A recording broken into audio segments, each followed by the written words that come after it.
বন্ধুরা দেখো কাকিমা আমাদের জন্য আম এনেছে। কাকিমার গাছের কটা কটা করে নেবো বলো? কটা কটা করে নেবো? চারটে করে। ওরে সাবাস! যে ভাগ করতে বসে সে কিন্তু সব থেকে খারাপ আমটা নেয়, ঠিক আছে? ঠিক আছে, সেটাই নেব, কিন্তু আমি আম ভালোবাসি তো আমি ভালোটা নেব।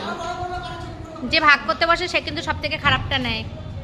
এই ওর গ্লাস বাবা কি দারুণ আমগুলো গাইস! কাকিমা আমাদের জন্য আম এনেছে। দেখো কাকিমার বাড়ি ঘুরতে গেছিলাম আমরা, আম গাছ দেখিয়েছিলাম, সেই গাছের আম এগুলো। এখন ভাগাভাগি চলছে, 4 ভাগে ডিভাইড হচ্ছে, তাই হ্যাঁ এখন ভাগাভাগি চলছে। ভাগ ভাগ করার দায়িত্ব পড়েছে মৌয়ের ওপর। দেখা যাক সে কি করে। মোয়ের ডিপার্টমেন্ট ওইটাতে দে। এই পাঁচটা তো এই তো ছোট বড় এ এ বাবা ওর জন্য ক্যান্ডিডেট তো অনেক কত পাঁচটাকে ভাগ! হয়ে গেল। ও নাও নাও নাও, নে কে কোনটা নিবি নিয়ে নে। কেন পাঁচটা না, পাঁচটা দেখি সব থেকে যেটা ভালো আমি সেটা নেব রে। সব থেকে যেটা ভালো আমার কোনটা রে সেটা আমি নেব। আমি এটা নেব, আমি এটা নেব। দে আমি নিচ্ছি। নে নে।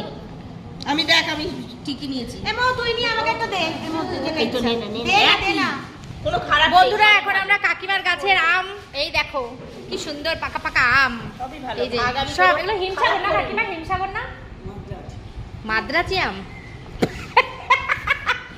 এখানে কিন্তু চুরি চামারিও চলছে কিন্তু কি বলবো আর। এই ঝুমদি, এই আম আমি ঠাকুরকে দেব। হ্যাঁ তুমি তো ঠাকুরকে দিয়ে খাবো। এই মানে এই গপু, বছরে গপু, গপু, গপু। এই বছরে আমি প্রথম আম আমাকে দিল কাকিমা, গাছ পাকা আম আমি এখনো কিনিনি। ঠাকুরকে আগে দেবো, দিয়ে খাবো। ঠিক আছে।